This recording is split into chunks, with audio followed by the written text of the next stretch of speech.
Yeah. I'm gonna buy that one and that one. All of it. I need it all. Do you want it though? Where do I begin? So that is the question. Where do I begin? So this is part 3 of a series that we're doing on education equity. You know, we often ask ourselves these questions as it relates to why are urban students so much further behind than suburban or rural students? Well, if you haven't worked in urban education, you might not be able to answer that question because I always have conversations around we all have the same curriculum, resources, and tools and access to education. So why are we still behind? And we're still talking about this 40 years later. So just to do a quick recap from last week, we talked about No Child Left Behind, the Common Core standards, and we talked about merit pay. And then we also talked about the impact of how those things were. The initial concept of it was great, but if you don't put money behind it, and the measurements and initiatives are not measured the same across all school districts, what impact is it truly making? Other than holding educators responsible for another thing that may be unobtainable, not understanding what aspect or perspective are they coming from. When you talk about education, there are things that impact urban education that does not impact suburban or rural. So we're going to talk about this tonight. But of course, my co-host Shannon Smith. What's going on in New York, Shannon? Oh, it's cold. But all is well. How you All doing? is well. Yeah, I'm doing awesome. Of course, it's cold here, so it is Detroit. So of course, yes, it's freezing here for sure. it is. It is. I was just telling someone that in Michigan, you kind of drive up, you park in the parking lot, and you hop out. In New York, you're walking for blocks and blocks and blocks. So it's a little bit different here. A little bit It's a different. little bit different. A little bit different. Okay, so like as a follow-up, you and I decided to do a series on education equity because it's like a hot topic with all the different initiatives that are happening. But not only that, because we went to virtual. And a lot of teachers and educators, the school leaders are very concerned, as well as parents, how we're going to measure up over the past 2 years because of all of these different changes, right? So I've had several school districts that I work with, and I work with 12 school districts across the United States. One of the school districts I work with decided one day, teachers came in, they told them this is your last day of on-site education. Tomorrow we're virtual. So it's kind of shifting that quickly. And I think because of the test levels that's going up with our new variant of COVID, right? And some other circumstances. So last week we talked about No Child Left Behind, the Common Core, merit pay. That was kind of like a hot topic, right? We were having some really It informed was. conversation It was a there. conversation. Yes, it was. I mean, I thought it was, and Mr. Alexander was right on point. We got a lot of positive feedback. So this week, we had so many teachers that had questions as it relates to curriculum and instruction and resources. And I thought it would be a great conversation to have. So the first guest I'm going to introduce, his name is Kevin Clark. I've known Kevin since I started my career in education here in Detroit, Michigan. We started working together. He was a department head in mathematics at Redford High School. And he has since worked as a school teacher, he's worked as an administrator, and now he's on the flip side of it, supplying resources and tools to teachers to use in their classroom. So let me introduce Kevin Clark. So, Kevin, how are you? Thanks for joining us here at the Education Roundtable. Hey, I'm doing great. Thanks for having me. So, like I was just telling everybody, when I met you, you were like a curriculum department head at Redford High School, and mathematics is definitely one of the key areas where I think a lot of our kids may have they kind of struggle a little bit, when we talk about urban education. So I look forward to your insight on that because we were right in the root of it. We were like at one of the, Redford High School was one of 6 schools that was identified as low performing schools as far as, academic performance. So I'm looking forward to your conversation, your comments about the curriculum instruction, what goes on in the classroom. So let me tell you, Dr. Finney is no stranger to the podcast, guys. She is back again. She got high ratings before. I don't know how many shout outs. I think all her friends tuned in. It was like shouting out, watching the podcast afterwards, like, go Dr. Finney, go Kelly Cal. But I'm going to say you are awesome. It really takes a lot to understand the difference between urban and suburban and rural education. And I think between the four of us, we've all worked in each one of those areas. So it's like a larger conversation. I think a lot of times we're always on the defense about what's going on when it comes to urban education and why are the kids so far behind. So before we get going with these, the first question I want to ask you, when we say education equity, what comes to mind, for you? Like Shannon, I'm not going to start with the guests. I'll give them a few minutes to think about it. But Shannon, what comes to mind for you when you think about education equity?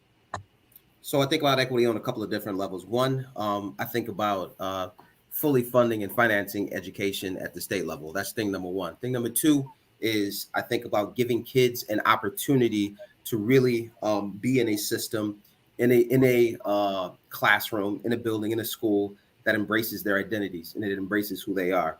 I think that our black kids in these spaces with these white faces aren't always embraced, and the greatness that is us isn't necessarily always. And I think of it as in there's a kind of a saying in New York: we got to give our kids windows and mirrors, and we have to give our kids mirrors to really show them the greatness that's inside them, but also windows to the world to give them an opportunity to see kind of how many opportunities are out there. And so we have to give our kids both of those things. When I think about equity, I think about them getting what they need, and first and foremost, I think about them being in a situation where they're loved and valued and cared for, and states on a policy level fully funding that. And I mention that because New York, for the first time in about 30 years, had a governor that said we're going to fully fund education. So, yeah. Now that's kudos. I'm going to say we give thumbs up to that because education is a huge priority as we progress and move forward. We'll see if it happens. Okay. We'll see if it happens. That's true. I mean, I like the announcement. So the initiative, the announcement is nice. We got to give them kudos for that. Yeah. All right. So Dr. Kelly, what's going on? What's your perspective when we say education equity? What do you think? I agree with Shannon in the fact that we need to make sure that students have the resources that they need. But one thing that I'd like to point out is that we have to realize that equity doesn't mean equal. And so with that said, I think about a picture that we often use in education, and it shows three kids, different heights. They're all trying to watch a baseball game, but there's a fence. And so one kid is the tallest, and then you have the two shorter kids. The tall kid can see the baseball game, but the other two kids can't see the baseball game. So in order for them to see, they have to have risers. But the risers that the kids get are not all the same size. One riser for the one kid is a little bit shorter than the other riser that the other kid needs. And I say that to say that in order for all three kids to have access to see that baseball game, they needed to be lifted up, but some needed to be lifted up a little bit more than the others. I love that analogy. I think that's an awesome analogy, and it kind of really clears up urban, suburban, and rural. And I love that. So we're going to go deeper on that once I talk to Kevin. So Kevin, when you think about education equity, what comes to mind for you? Well, as you stated earlier, I'm on the flip side. So I'm part of a group that creates curriculum too, right? So when creating curriculum, especially in today's world, we think about, first of all, you have to understand the kid itself. Each individual kid is just different, no matter what. But so when we are creating programs or curriculum, it's a challenge. We have to put our materials in different places, from rural to urban to city. So thinking about equity itself, we have to always think about how to understand the kid, understand their needs, develop programs and materials that's going to reflect not just one set of students, but all students. And I'm diving into some things that always needs to take place, no matter what type of materials or curriculum that's out there. You have to have perspectives from all. And when I think about equity, when materials or perspectives for all come into place, is going to help all students no matter what. I like that. And I think and a lot of times I think that's an oversight that we often give, is that we don't understand that when curriculum is created, it's not created with one type of student in mind. It's not. And I think sometimes we need to kind of take a different perspective. And I've often thought, because when I went to school, one of my masters is in curriculum and instruction.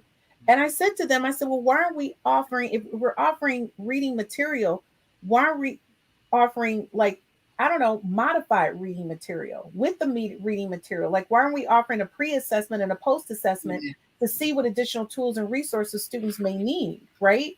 And provide that with those regular. So you get regular level and you get, remediated, subsidized, like, resources. I mean, what's the concept behind? Is that just me thinking that? Or is everybody thinking there's not a one size fit all? Like a 14 pair of slacks for ladies don't fit everybody. It just doesn't. Somebody got a small waist, somebody got extra hips, a little thigh on her. We can't do a one size fit all when it comes to curriculum. So I'm often wondering, like, the people who create the curriculum and developing the assessments and the curriculum and instructional resources and tools, do they think about that? You know, one thing, when I was worked at Create for STEM at Michigan State, we were curriculum developers. That's what we did.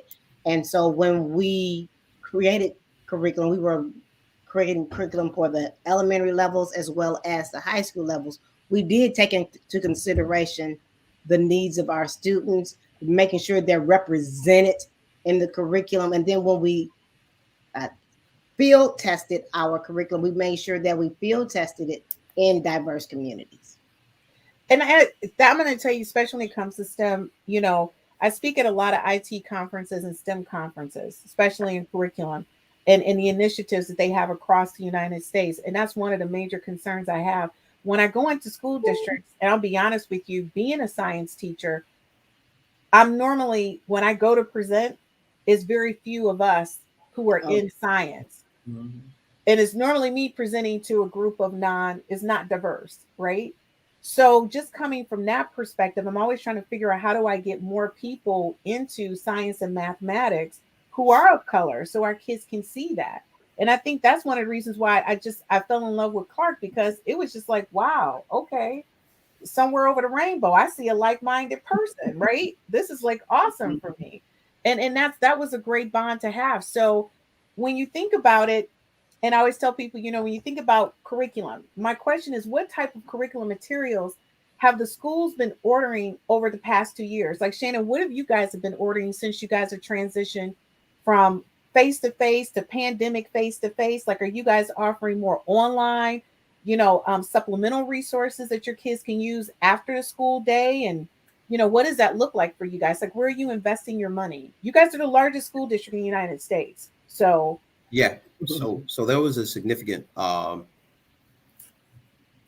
expenditure on technology. It was about I want to say 500,000 iPads with connectivity and all of the apps to get kids connected. That was I think, honestly, rather short lived. And right now, what I'm seeing, because all students, there's no online or remote option in New York. All students are face-to-face with all teachers in all classes. So the focus has been on a culturally responsive materials that see and value the backgrounds, views, and needs of, as Kevin said, all students. And 70% of our students are Black and brown. And so that's where really much of the emphasis has been placed. And really looking at those practices that historically have marginalized students in those scenarios. And I think New York is doing a really good job of that work. As it relates to materials, it really has been much more along the lines of professional development and helping teachers and leaders rethink kind of how they do what they do. Mm-hmm. But the technology piece has largely, since we've left the remote world, it's honestly, it's not been as largely emphasized. Wow. Okay. And that's interesting, because you guys are the largest school district in the United States, and you guys are face to face. And now, since we've had that new variant of COVID, schools are now switching to virtual. I know. And there's no talk. The numbers are going up. And there's no talk of doing anything but that.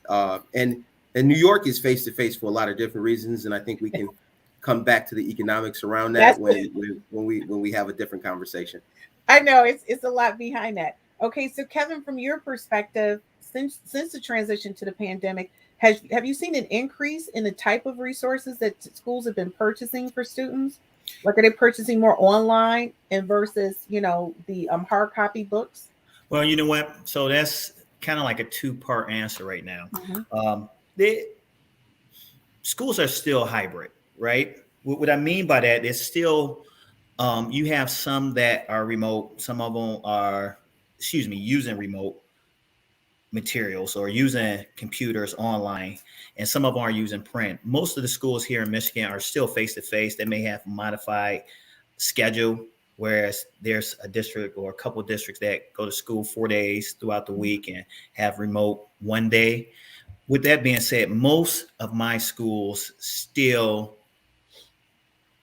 the thing what COVID did to a lot of schools, it made teachers start to learn how to use the technology, Hmm. which is a plus. Hmm. Interesting enough, I've been with a company, we have been providing hybrid materials for schools for over probably like 12, 13 to 15 years. Well, at one point, a lot of things came on CD-ROMs, but for the last, I think probably about 8 to 10 years, a lot of things have been available for teachers online. Interesting enough, we provide training, um, but of course, teachers, I was a teacher as well. You go do what's comfortable for you. If kids are in front of you, you're going to teach with the print materials. Yep. Um, I can go further on as far as what's comfortable and what's not comfortable, but for the most part, print and digital is still being purchased throughout my area for sure. Okay, and it's so, I mean, and I'm kind of surprised too, because I think a lot of schools are doing that hybrid. I mean, Dr. Kelly, when you look at what you guys are doing in your school district, is it a mix? Yeah, it's still it's a mix in some schools. Like some schools have the autonomy to choose whether they are hybrid. And so the school that my granddaughter attends, they're hybrid where she attends schools face to face on certain days of the week, and then the other days of the week she's at home attending school. Okay. But Wow. that has been a challenge for teachers because having to accommodate both face to in person and students that are virtually in your attending your class has been a challenge for teachers. And I guess, and I will agree with you. I think most of the training that I've done over the past 2 years has been that. Is them joining me virtually, right? So I can show them how to do it. And then schools flying me out so I can show them how to do the split. Like I'm actually team teaching in classrooms to show teachers how to do it. And it's so funny because a couple of the schools reached out to me here and they said, "Hey, can you become a vendor?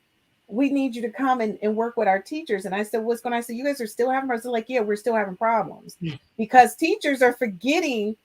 Honestly, it's like one or the other. Either you're focused on the kids online and forget the kids in the classroom, or you're focused on the kids in the classroom and the kids online are getting shafted. But it's like they don't know how to split their attention. I said one of the things is the way your classroom is set up. The setup for your classroom has to be where you have a large screen television or a monitor up where you can see the kids who are at home, right? So they feel a part of it. But the thing is, those kids, that should be behind you, not in front of you. So when you look back to talk to your kids, you're looking at the 15 in class and also the 15 at home, Right, and they're on a screen, right? right. And so that's what I've been going to schools, and they said, "Well, Christine, we need you to come in and help us with our classroom setup." And then I have school districts, I kid you not. The teacher is in the classroom and all the kids are at home because teachers are like, all of my materials are in my classroom. I could teach better if I was in my classroom with all my materials. But the kids are still virtual, right? But with one thing, any kid that has a special need or a parent has requested, those students can come to the school, but it's no more than 5 kids. They have up to 5 to 6 slots that they fill. And I thought that was really amazing. But still, right now, I agree. That's the biggest issue. I get a lot of calls about that. Teachers are still having a problem with that. But in your case, Shannon, you guys are face to face. So you guys are not, even if a kid has to go out for COVID, you guys are not providing any type of distance learning. So there are very few opportunities for remote instruction, and there are a couple of exceptions. Most of them are dealing with medical challenges, but ultimately the focus is on face to face. I want to go back to Kelly's example Mm-hmm.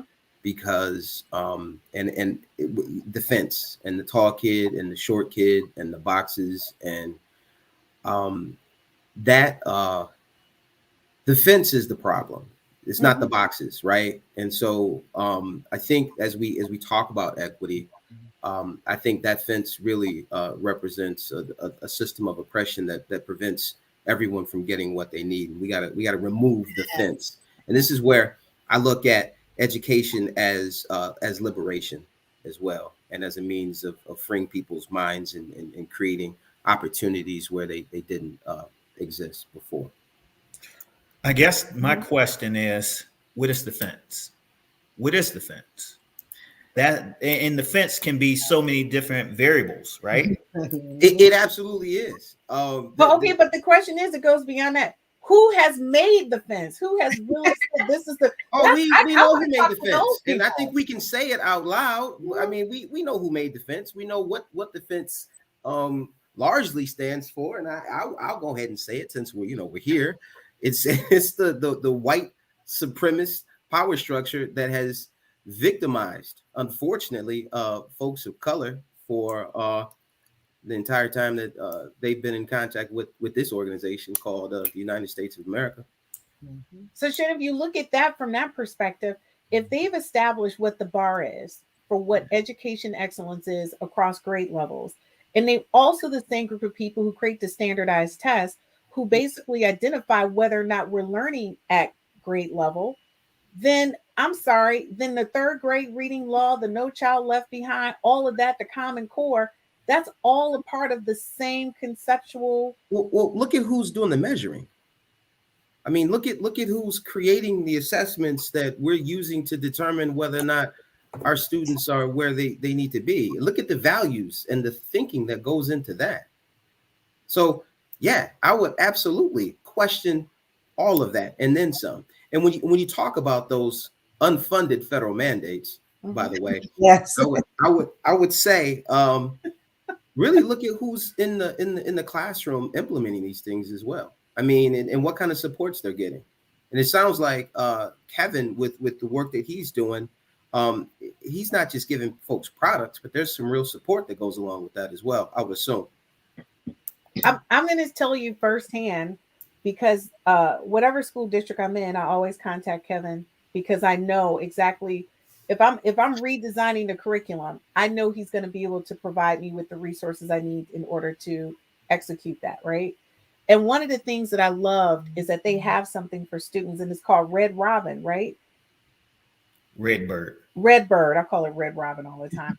Redbird. I love You're thinking Redbird. about food, Burkett. I know, right? Red Robin.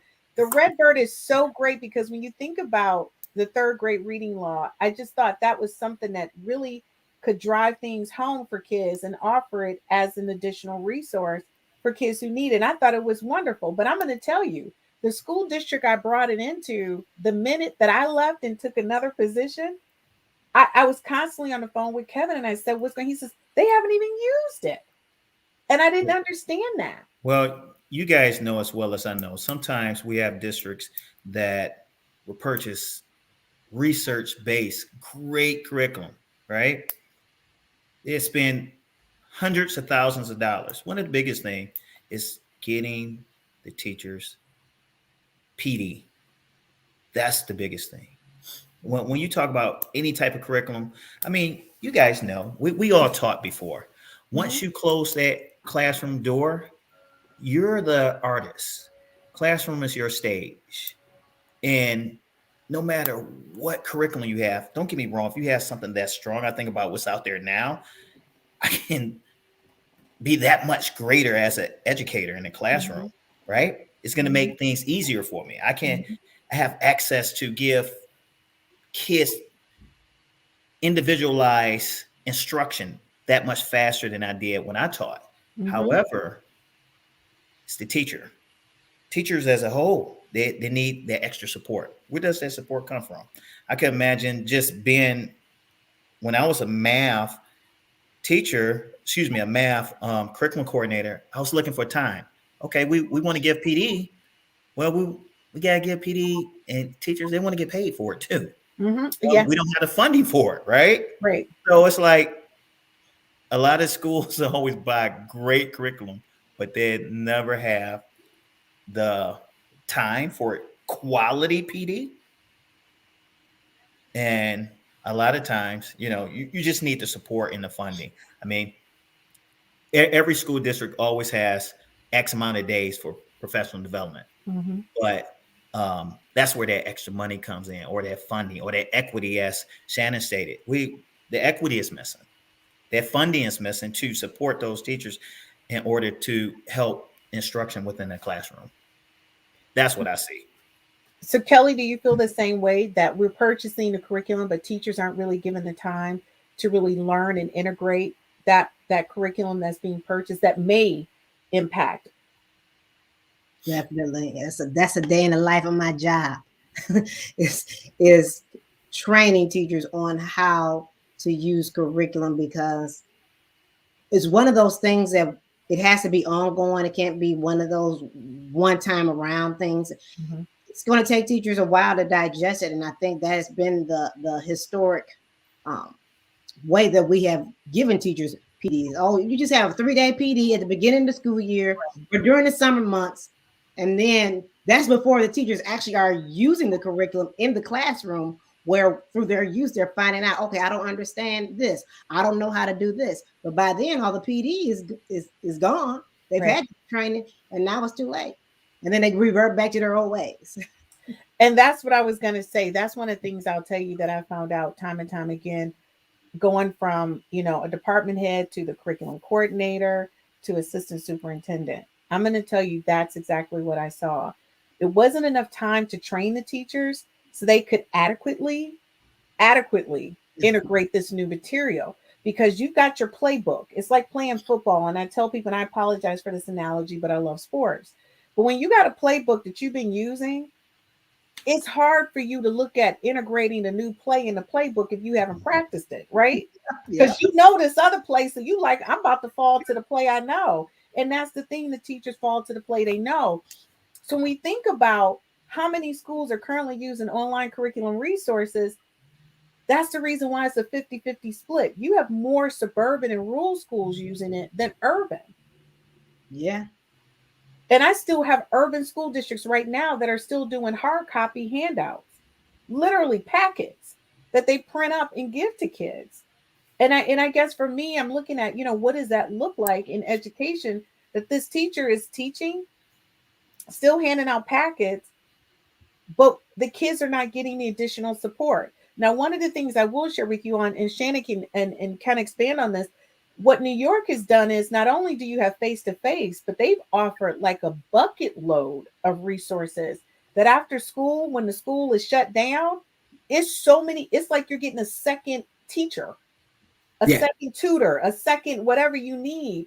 And so what I'm going to say, so Shannon, what made you guys really look at what you were offering for those 6 to 7 hours in school, and then you guys extended the day with a bucket load of resources? So and let me say this, and I know we've been hearing learning loss across the board. One of the things that New York has realized, there is an infrastructure that's been put in place as far as technology and connectivity is concerned, and they really want to make use of that and provide students with these extension opportunities. And it, as you stated, I mean, it's too many to list with availability, and I'm talking every grade level, everything from apps to extended learning opportunities, all there, all free, all in one place too. So like, just there's just a central portal that a student can log into, and they can get to whatever they want to get to, whatever they need to get to.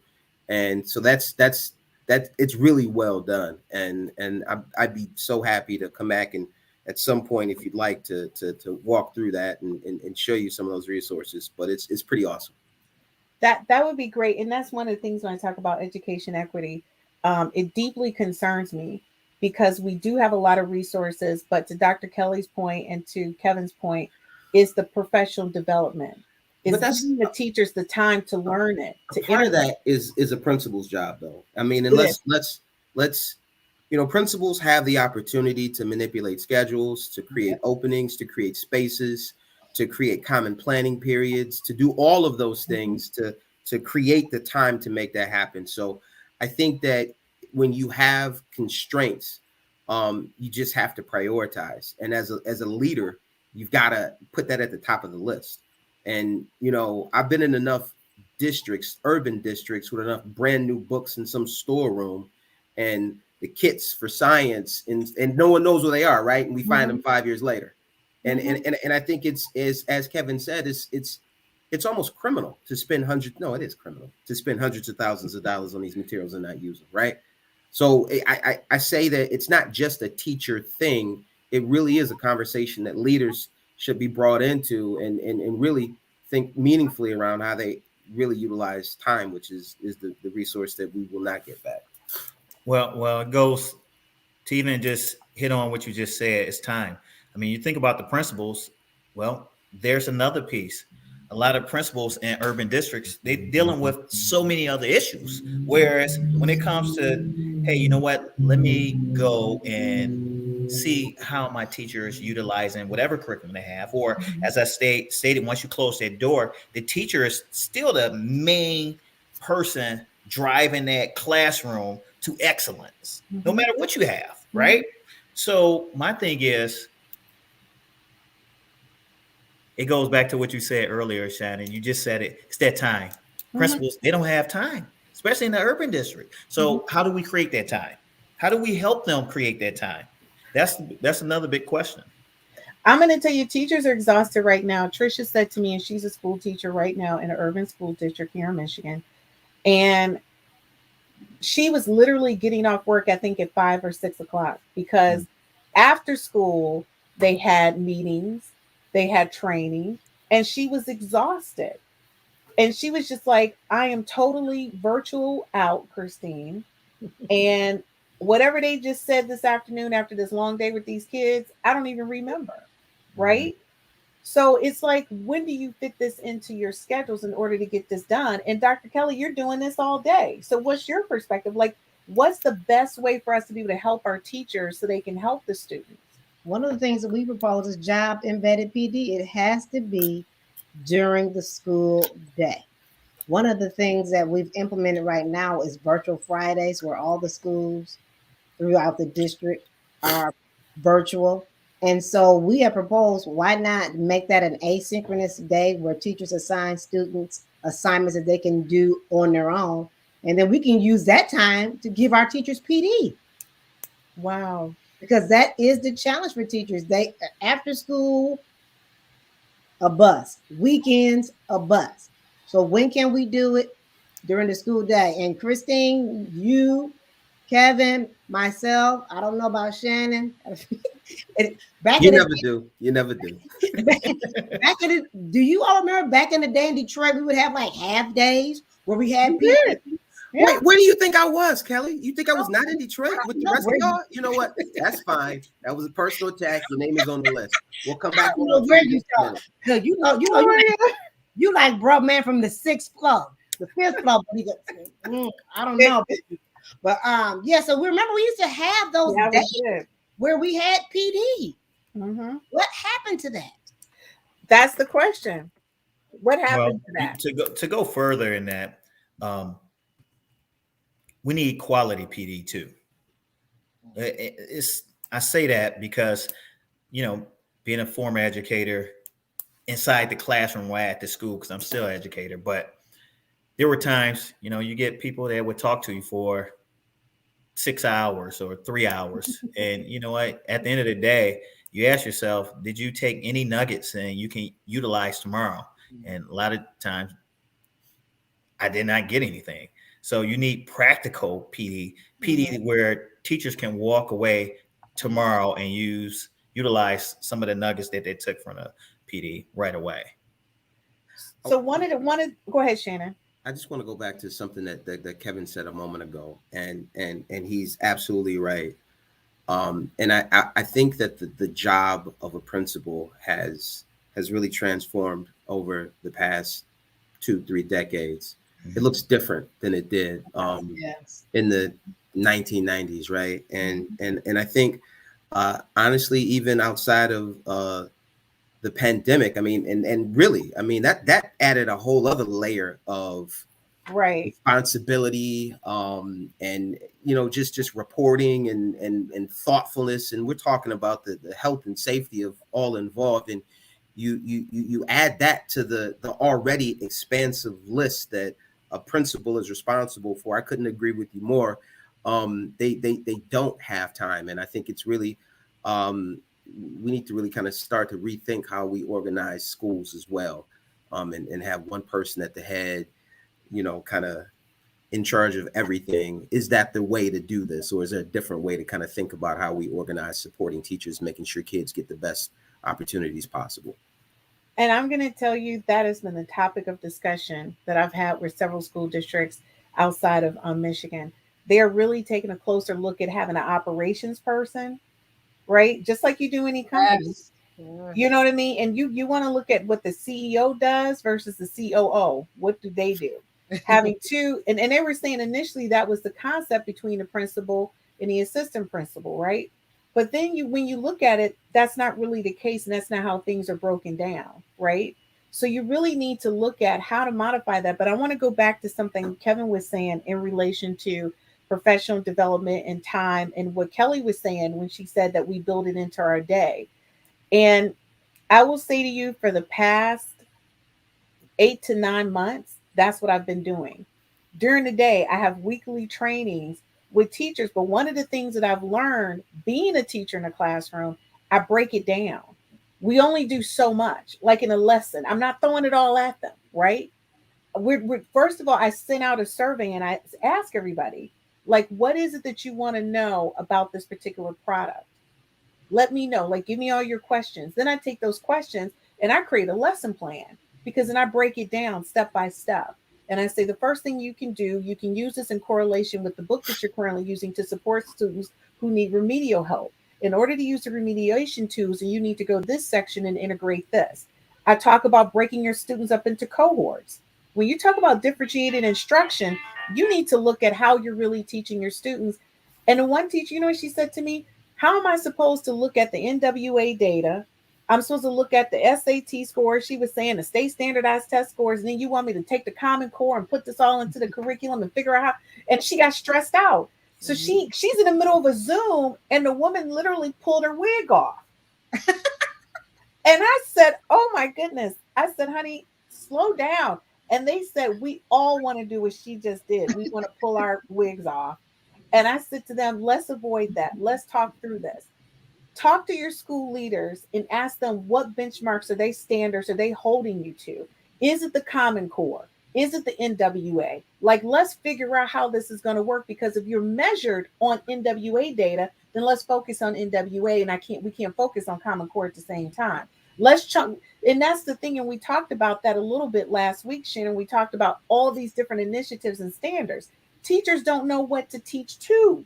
Yep. And that's all I've been hearing. Like, Chris, we don't know what to teach to. We're being pulled too many different ways. So when we think about that, guys, my biggest thing, and I'll say this again, what remedial curriculum does your company or your school district currently offer that will help school districts close the learning gaps? Teachers need to know what they're teaching to. Like, we get it. We got the fence. Every kid is on different boxes, right? To give them different levels of understanding of the content they have. We got that part. But a school district needs to decide, where are they teaching to? And then it goes back to what Shannon said. Then we got to look at what your leadership looks like. We need to divide up the responsibility of how we lead instruction, of how we lead school, how we manage school. To Kevin's point, and I'll be honest with you, do you know how many schools buy curriculum and it sits in a room? They're not integrating it. I had a school district, I kid you not, I don't even want to throw them under the bus. They had laptops sitting in a gymnasium for 6 months. Laptops. Kids didn't have they just, you know why? because the person who's the leadership changed and the leader thought it was other things that was more of a priority than getting those laptops out. So again, I'm going to ask remedial curriculum. Teachers are like, how do we teach in a classroom when we may have 3 kids that's at grade level, and 3 kids out of 30 or 35 kids is what percentage? So you got a large population of your students who have IEPs or some type of additional assistance, extended time that they need. But guess what? That generic curriculum that we purchased is not supporting that. That teacher now has to create what? Modified instruction on top of teaching regular instruction when she wasn't given modified instruction. So what how do we help those teachers in those classrooms who are recreating a curriculum just to teach it? On top of I got to teach to the NWA, the Common Core, this test, that test. Like what do we how do we support those teachers? Well, I can start off answering this. I give you just some experiences that I have had throughout the years working with a company that provides curriculum for school districts over 16 years. A lot of times,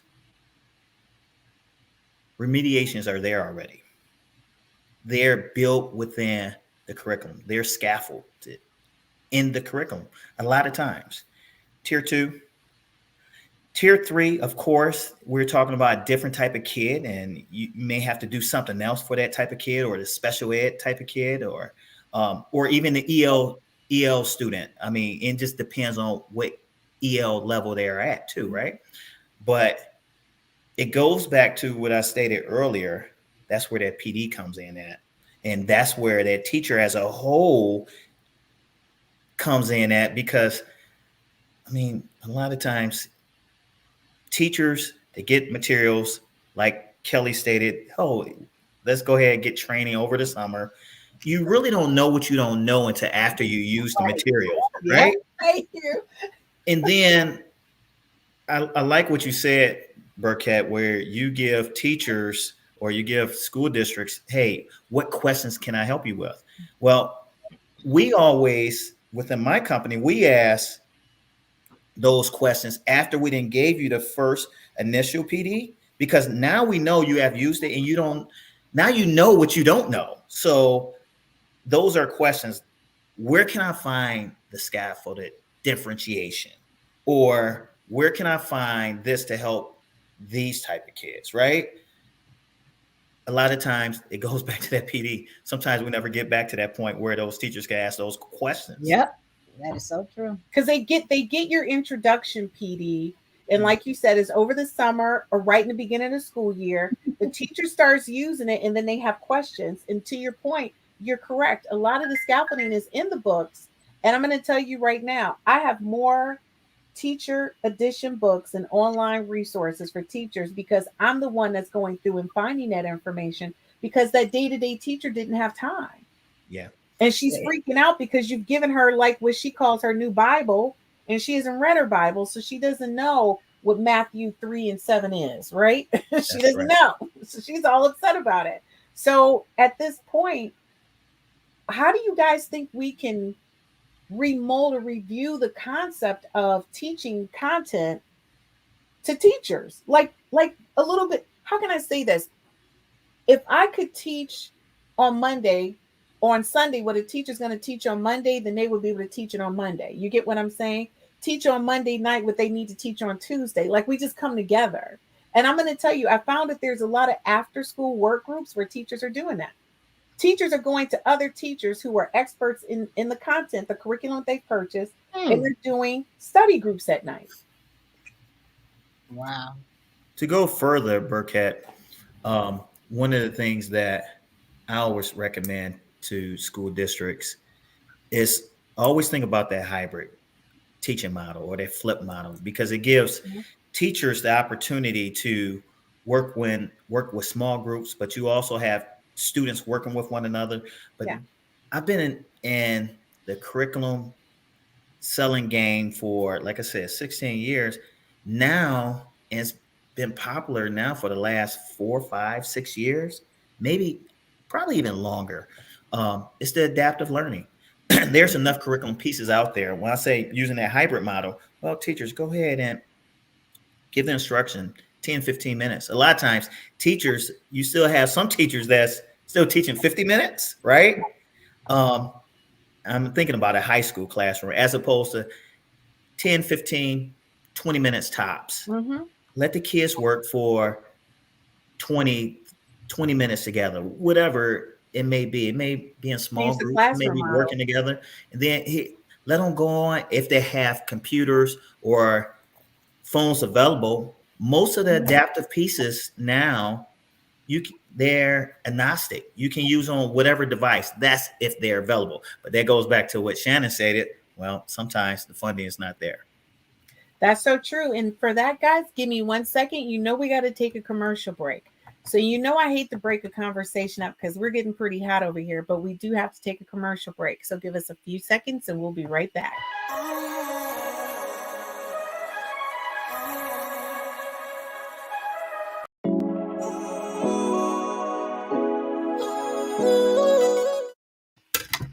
Hey guys, welcome back. And listen, when we talk about hot topics that we have and what goes on in education, I think education equity is huge. But one of the major things that we're missing is what we brought up in like our first session here. Our first session, we talked about, is there enough time? Are educators given the proper time to even learn the material that they need to teach? I mean, just think about it. How long did it take you to become an expert on the way you're teaching right now? And then we throw something new in the mix called technology. And then we throw something else new in the mix, hybrid teaching. So not only do you teach kids the 15 in front of you, you're now teaching the 15 that are online. And we think that teachers can pick up this information and run with it so quickly. I'm going to tell you, a person who has looked at curriculum, who has designed curriculum, it takes time to learn it where you feel comfortable enough in order to teach it. Yeah, the core concepts are there, and that's definitely understandable. But the way we teach, we've got to shift that, and we've got to allow teachers to be more than just executors. Executors of education is something that I think a lot of us are running with. We're just running with it. We're just throwing this stuff out and saying, let's do it, Shannon. I mean, do you think we're taking advantage of our teachers right now? Like they're like the end all be all right now. We're just tossing it. I think it's one of the most important jobs you can have in this country. So I don't know. I think that we're just putting them in there. We're putting that in perspective. They are the linchpin here, and they are as important as you can get in the realm of jobs and employment. So we're not taking advantage of them. We're putting them in their place. Like, and their place it's a place of prominence. It is a place of prominence, but I feel like we're putting so much pressure on them right now to be so much to so many people. And it's a high stakes job. I mean, we're talking about the quality of life for generations to come that is ultimately attached to the activity that they're engaged in. I'm going to tell you, when we talk about high stakes, I don't know who's investing more, but Kevin Clark, you're doing the most over there. You guys, you're hitting it. You're hitting home runs everywhere across the United States with the way you guys are supporting teachers in the classroom. The hands-on services that you provide in order to make sure that the curriculum they purchase is actually accessible and functional in the school district. So I just want to say thank you. I mean, you went from being a math teacher to a math department head to an administrator to now on the back end supplying the resources and tools for schools of excellence. And I love that. We got Dr. Kelly over here. Dr. Kelly is doing it all, honey. She is trying to get professional development out every day on the hour. I mean, how do you do it? Like, I don't even know what's happening. These teachers are like major executors. It's a hard job, for saying, that's all I can say. And it's overwhelming to us because unfortunately it's only so few of us, but thousands of teachers that we have to support. Yeah. And we are offering PDs after school and teachers aren't showing. So it's a challenge. It is definitely a challenge. And I'm going to tell you that is a huge challenge. And I really feel for teachers right now. One of the things the teacher said to me is that we're still not making enough money. No. We're required to know more and learn more faster. And we don't have enough time to do it. And one of the biggest things is that they're saying that the kids are more difficult today than they were years ago. Mhm. So you're dealing with multiple issues within the classroom, and the kids and the teachers are struggling. I know a Yeah. teacher recently got disciplined for really kind of defending themselves in the classroom because a kid got in their face and tried to they verbally got it, but they physically, and the teacher defended themselves, and it became a major issue within that school district. Right. So again, we're asking so much of teachers, right? And I don't know what that looks like, but I want to go back to our topic of discussion. Do you think there's a difference in how the curriculum is being executed between urban, suburban, and rural? So Kelly, let's go back to your fence analogy and Okay. kind of do a little deep dive.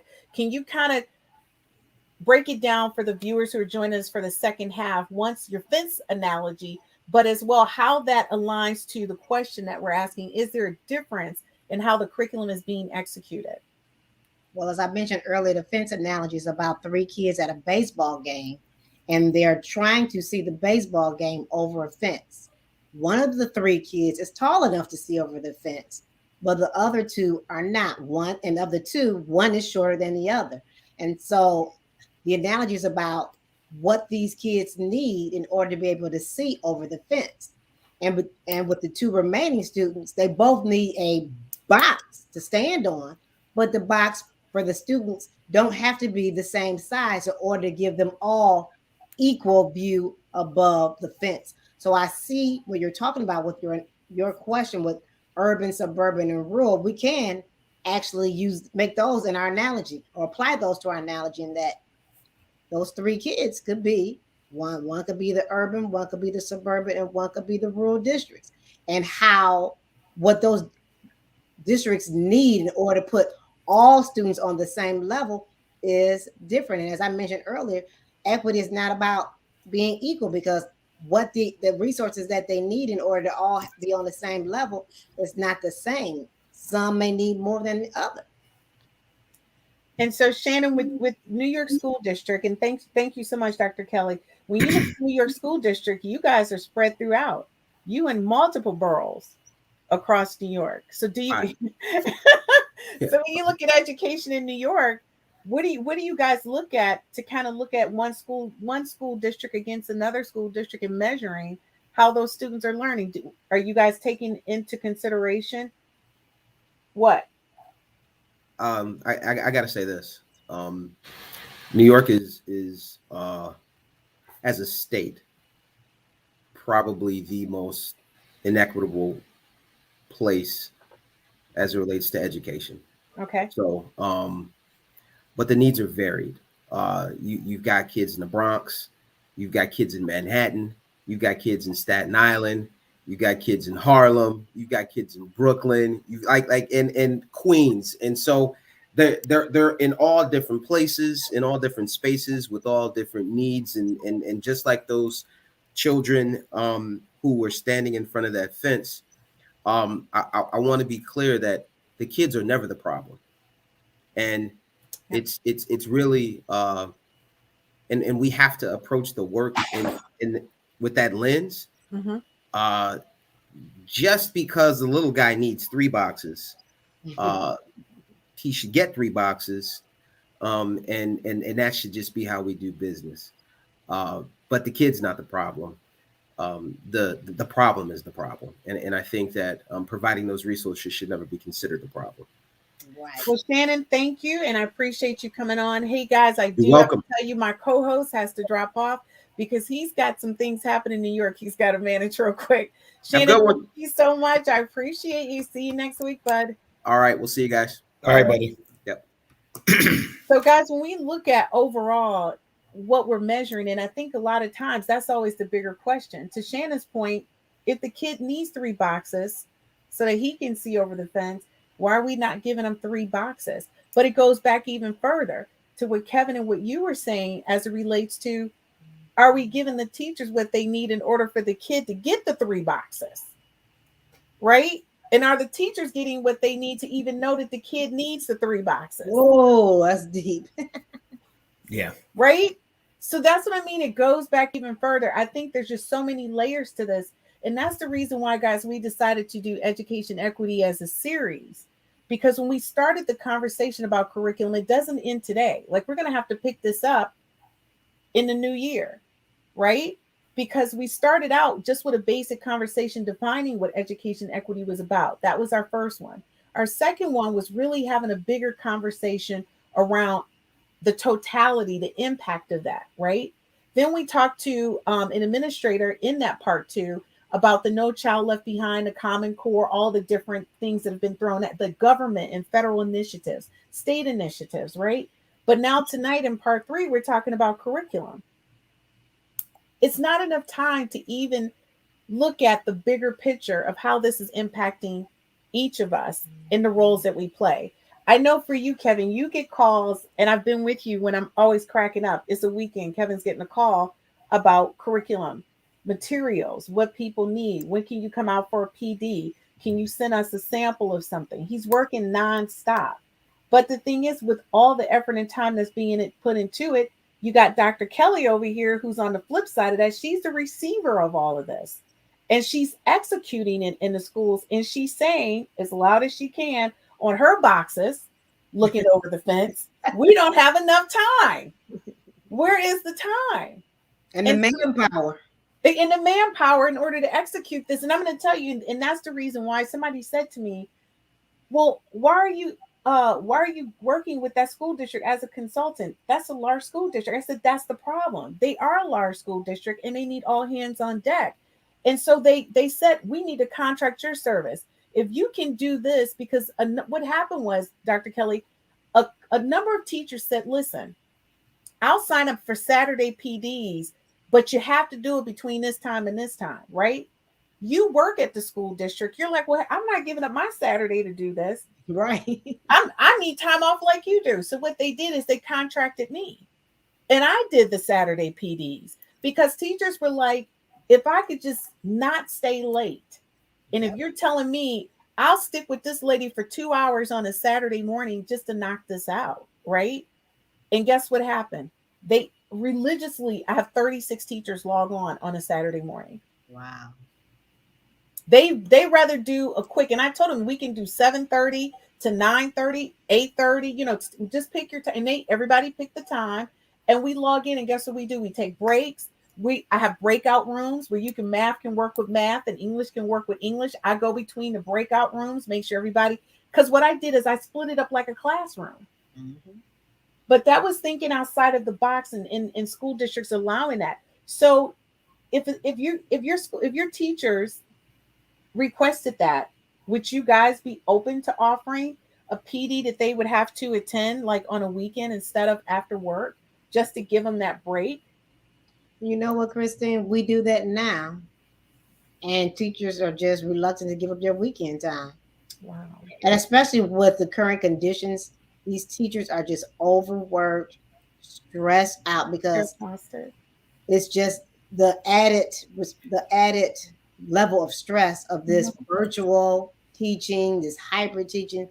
It's just another level for teachers. So once they go home, it's deuces. They're not thinking. They're not thinking about coming back. And so, Kevin, what about you? Have you done any weekend or late PDs for school districts? Yeah, more late than weekends. You'll get some school districts from time to time ask for weekend days, but mostly late. But it goes back to what Dr. Finney stated. Do the teachers want to stay late, right? Mm-hmm. It's kind of like, how much money do you have to pay teachers in order to stay late, or come early? It's a tough. To come early is tough too. To do come early, So you ask, when can you get the PD in? Yeah. Mm-hmm. And as we close out this session of Educators Roundtable, and as always, you guys know I have so much fun talking about education issues, especially with you, Dr. Kelly. Kevin, we talk all the time about education, which makes it really hilarious for me. But what is one thing that you would like to share as it relates to education equity before we sign off? And I'm going to start with you, Kevin. You know what? At the end of the day, it's always going to be a challenge.